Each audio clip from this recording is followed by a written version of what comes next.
শুভ সকাল বন্ধুরা, কেমন আছো তোমরা সবাই? আশা করছি যে যেখানে আছো সবাই ভালো আছো, আর তোমাদের ভালোবাসায় আমিও অনেক ভালো আছি। আর এখন বাজে 10টা বাজতে 10 মিনিট বাকি। তো এখন থেকে ভিডিওটা শুরু করলাম তোমাদেরকে সাথে নিয়ে। আশা করছি পুরো ভিডিওটা ভালো লাগবে। আর এদিকে দেখো, আমাদের ঘরটাকে একটু আমরা সাজিয়ে গুজিয়ে নেওয়ার চেষ্টা করছি। দেখাতে পাচ্ছি না। এইদিকে দেখো, এই যে মিস্ত্রি নিয়েছি দুষ্টুর বাবা মিস্ত্রি। আমাদের ঘরটাকে একটু রং করে সাজিয়ে গুজিয়ে নেওয়ার আর কি চেষ্টা করছি দীপাবলির আগে। এই দেখো, তোমাদের দেখাচ্ছি আর কারেন্টটাই চলে গেল। তো চলো ব্যাক ক্যামেরায় দেখি, একটু দেখিয়ে দিই। এই যে দেখো, এইদিকে প্রথমে যে প্রাইমার লাগানো হয়েছে, কালকে দেখিয়েছিলাম কালকে ভিডিওতে। আর আজকে কিন্তু এই যে রং করা হচ্ছে সাদা রং। তো পুরোটা কমপ্লিট হয়ে যাক, তারপরে তোমাদের অবশ্যই দেখাবো। আর কেমন লাগছে পুরোটা না দেখালে বুঝতে পারবে না, ঠিক আছে? পুরোটা দেখানোর পরে কিন্তু তোমরা অবশ্যই কমেন্ট করে জানিও যে কেমন লাগছে। দেখো পুরোটা একবার এইভাবে দেখিয়ে দিই। এই যে দেখো আমার পুরো ঘরটা, ঠিক আছে? আর এদিক কিছুটা বাকি রয়েছে, একবারে সম্ভব না, ওই জন্য চলো পুরো কাজটা কমপ্লিট হয়ে গেলে অবশ্যই তোমাদের সঙ্গে শেয়ার করবো, ঠিক আছে? দেখো যেটুকু রং হয়েছে ভীষণ সুন্দর লাগছে কিন্তু। চলো ওদিকে আমি কিন্তু বাইরে রান্না বসিয়ে দিয়েছি। চলো কি কি রান্না করছি সেটা একটু তোমাদের দেখিয়ে দিই। তো দুষ্টুর বাবা তো ওইদিকে ঘরে কাজ করছে, আর এইদিকে দেখো আমি কিন্তু রান্না বসিয়ে দিয়েছি অনেকক্ষণ আগেই। সকাল সকাল উঠে কিন্তু বাজারে গিয়ে আগেই নিয়ে এসছে মাছ। তো রুই মাছ এনেছিল, আর রুই মাছ দিয়ে করব। দেখো খুব বেশি বড় যে রুই মাছ তা না, ছোট ছোট যে রুই মাছগুলো হয় না, এগুলো খেতে কিন্তু খুব টেস্টি হয়, জানো তো। তো যাই হোক, মাছের ঝোল করার জন্য করেছি মশলা, আর করব উচ্ছে আলু ভাজি। আর উচ্ছেগুলো না কেমন একটু পেকে পেকে গেছিলো, ফেলে দেবো, তবুও কুচিয়ে নিলাম আর কি ভাজি করার জন্য। আর এর মধ্যে দিয়ে দিয়েছি একটু পেঁয়াজ। তো যাই হোক, এই কিছু আর কি রান্না করব। আর এদিকে কিন্তু ভাত বসিয়ে দিয়েছি, ভাতটাও হয়ে গেছে। তো চলো দেখো, ফাইনালি কিন্তু আমাদের রান্নাবান্না সব কিছু কমপ্লিট হয়ে গেছে। আর এই যে দেখো, খাবার নিয়ে চলে এসেছি, আমরা খেতে বসে গেছি সকালের খাবার। তো এই যে রয়েছে উচ্ছে আলু ভাজি, ওদিকে রয়েছে মাছের ঝোল। একদম দেখো শুকনো শুকনো করে মাছের ঝোল করেছি। আর বললাম না এই মাছগুলো খুব টেস্টি। তো মাছের ঝোলটা কিন্তু দারুণ হয়েছিল আজকে, জানো তো, খেতে।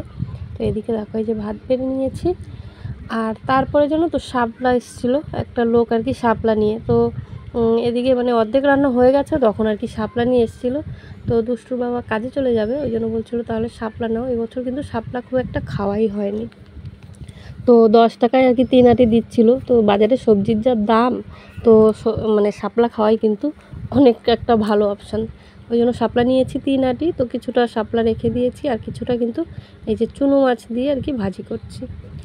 তো দেখো এখন কিন্তু অনেকটা সময় তোমাদের সঙ্গে আর ভিডিও সেইভাবে কিছু শেয়ার করিনি। আর এদিকে ঘরের কিন্তু রং ওই যে দুষ্টু বাবা করছিল, মোটামুটি হয়ে গেছে যতটা রং এনেছিল। তো ভেবেছিলাম পুরোটাই কমপ্লিট হয়ে যাবে, কিন্তু ওই রংটাতে না পুরোটা কমপ্লিট হয়নি। আর আজকে দুষ্টু বাবা চলে যাবে কাজে, তো কি করে কমপ্লিট করবে বলো? তো আমি বললাম থাক তাহলে, আর চাপ নিয়ে লাভ নেই। পরের দিন আর কি, পরে যেদিন বাড়ি আসবে, তো কালী পুজোতে তো আবার বাড়ি আসবে। তো বাড়ি এসে তখন যদি পারে আবার রং এনে, এই যে যে আমার পেছন দিকটা দেখছো যেখানে বসে আমি কাজ করছি, পেছন দিকটা কিন্তু যে প্রাইমার লাগিয়ে আর কি রেখেছিল টিনে, ওই দিকটা কিন্তু বাকি রয়েছে। আর এই দিকটা কিছু কিছু জায়গায় লাগানো হয়েছে, কিছু কিছু জায়গায় বাকি রয়েছে। তো ওই সময় আর কি কালী পুজোর সময় বাড়ি এসে তারপরে আবার রং এনে এদিকটা লাগিয়ে নেবে।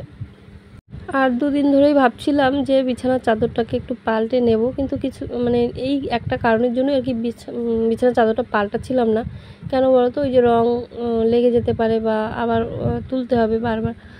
খাটের যে তোষক রয়েছে ওগুলো কিন্তু এই 2 দিন ধরে আর কি সরিয়ে সরিয়ে রংটা লাগানো হচ্ছে, আবার পেতে দিচ্ছি। ওই জন্য ভাবলাম যে একবারে রংটা কমপ্লিট হয়ে যাক, তারপরে বিছানার চাদরটা চেঞ্জ করব। তো যাই হোক, রংটা কমপ্লিট হয়নি যদিও, কিন্তু এখন তো আর 2-1 দিনের মধ্যে হচ্ছে না। তো ওই জন্য কিন্তু বিছানার মানে তোষকটা পেতে সব কিছু ঠিকঠাক করে বিছানার চাদরটাকেও পাল্টে নিলাম। তো এই যে চলো বিছানার চাদরটা পাল্টে বালিশগুলো সুন্দর করে সাজিয়ে গুছিয়ে পরিপাটি করে রেখে তোমাদের আর কি ফুল লুকটা দেখিয়ে দেবো কেমন লাগছে। তোমরা কিন্তু বুঝতে পারছো আমার ঘরটা দেখে কত সুন্দর লাগছে। আমার তো বেশ ভালো লাগছে, জানো তো। ওই যে বলে না, পাকা ঘর হলেই যে সবসময় সুন্দর হয় তা কিন্তু না।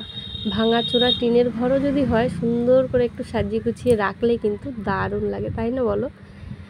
তো যাই হোক, আমিও আমার মতো করে চেষ্টা করলাম একটু সাজিয়ে গুছিয়ে নেওয়ার। আর এইদিকে কিন্তু আমার মাম্পি দেখো স্নান করে পুজোটা সেরে নিল। আর আমি আজকে কিন্তু সকালবেলা বাসি কাপড় পাল্টেছি, স্নানটা করিনি। আর ভোরবেলার দিকে জানো তো এখন কিন্তু খুব কুয়াশা পড়ছে, আর ভোরবেলার দিকে শীতও করছিল জানো তো, ফ্যান তো বন্ধ করে দিয়েছি রাতে, ভীষণ শীত শীত করছিল। আর একদম ভোরবেলা উঠে দেখি কুয়াশা, মানে কেমন একটা অন্ধকার হয়ে গেছে। তো ওই জন্য না সকাল সকাল স্নানটা করিনি, আর একটু বেলার দিকে এখন কিন্তু স্নান করে নিয়েছি। আর রান্নাবান্না তো সব কিছু কমপ্লিট হয়েই গেছে, খাওয়া দাওয়া করে কিন্তু এদিকে দেখো দুষ্টুর বাবা রেডি হয়ে গেছে, কাজে বেরোবে। আর আমার দুষ্টু সোনা আর মাম্পি কিন্তু শুয়ে রয়েছে। তো কিছুক্ষণ শুয়ে থেকে আবার কিন্তু মানে উঠে ওরা বই নিয়ে বসবে। আর এদিকে দেখো মাম্পির বাবা বেরিয়ে যাচ্ছে, তো আমি বললাম বাবাকে একটু পারফিউম দিয়ে দে। মাম্পি দেখো পারফিউম দিয়ে দিচ্ছিলো, আর কোথায় দেবে বুঝতে পারছিল না, যেহেতু ওর বাবা ব্যাগ নিয়ে নিয়েছে কাঁধে, ওই জন্য পেটের দিকটাতে একটু দিয়ে দিয়েছে পারফিউম। যা হোক, সকালবেলা কিন্তু দুষ্টুর বাবা আগেই বাজার করে নিয়ে এসেছিলো। আর প্রত্যেকবার বাড়ি এসে টুকটাক যা কিছু বাজার করার করে, তবে কাজে যাওয়ার দিন কিন্তু মানে আমার প্রত্যেক মানে মাসের যে বাজার হয়, প্রয়োজনীয় যে জিনিসপত্রগুলো লাগবে ওগুলো কিন্তু সব একবারে বেশি করে কিনে দিয়ে যায়। তো ওই কদিন আর কি চালাই, আবার যখন বাড়ি আসে আবার বাজার করি। তো এইভাবেই আর কি সংসারটাকে চালাই যায় এই আর কি। তো চলো কী কী বাজার করেছে তোমাদের একটু দেখিয়ে দিই। দেখো এদিকে রয়েছে সর্ষের তেলের প্যাকেট নিয়ে এসেছিলো দুটো বিস্কুটের প্যাকেট, ডাল নিয়ে এসেছিলো 1 কেজি মুসুর ডাল, শুকনো লঙ্কা, ছেলে মেয়ের জন্য নিয়ে এসছে ম্যাগি, একটা চাউমিন বড়। আর এদিকে ডিম বেশ কিছু রয়েছে, ডিম তাও একটা এনে দিয়ে গেল, যেহেতু অনেকগুলো দিন আর কি। তো আর আমরা তো খুব একটা মাছ খেতে একদমই পছন্দ করি না, তো মাছ খাওয়া হয় কিন্তু ওর বাবা বাড়ি না থাকলে কিন্তু খুব একটা মাছ আমরা কিনি না। তো যাই হোক, এখন কিন্তু ওগুলো গুছিয়ে রাখলাম। আর সন্ধে হয়ে গেছে, তো এখন সন্ধেবেলা টিফিন করব। আর জানো তো ঘরটাকে যতবার দেখছি এত ভালো লাগছে, বারবার মনে হচ্ছে ভিডিও করি আর কি তোমাদের সঙ্গে শেয়ার করি, তো ওই জন্য একটু দেখিয়ে দিলাম। আর দেখো এদিকে রয়েছে লক্ষ্মী পুজোর যে খই মুড়িগুলো ছিল না, ওইটা রয়েছে, তো ওইটা কিছুটা নিয়েছি খাবো বলে। আর 2-1টা পিঁপড়ে দেখছি হাঁটছে, তো ওইটাই আমি আবার হাত দিয়ে ফেলছিলাম। আর যাই হোক, খই মুড়ি দিয়ে খাবো এখন চা, তো এই যে চা নিয়ে নিয়েছি। আর সন্ধ্যের চায়ের সঙ্গে কিন্তু আজকের ভিডিওটা এখানেই শেষ করে দিচ্ছি। কেমন লাগলো কমেন্ট করে জানিও, ভালো লাগলে লাইক করে দিও, সাবস্ক্রাইব করে দিও। Tata bye.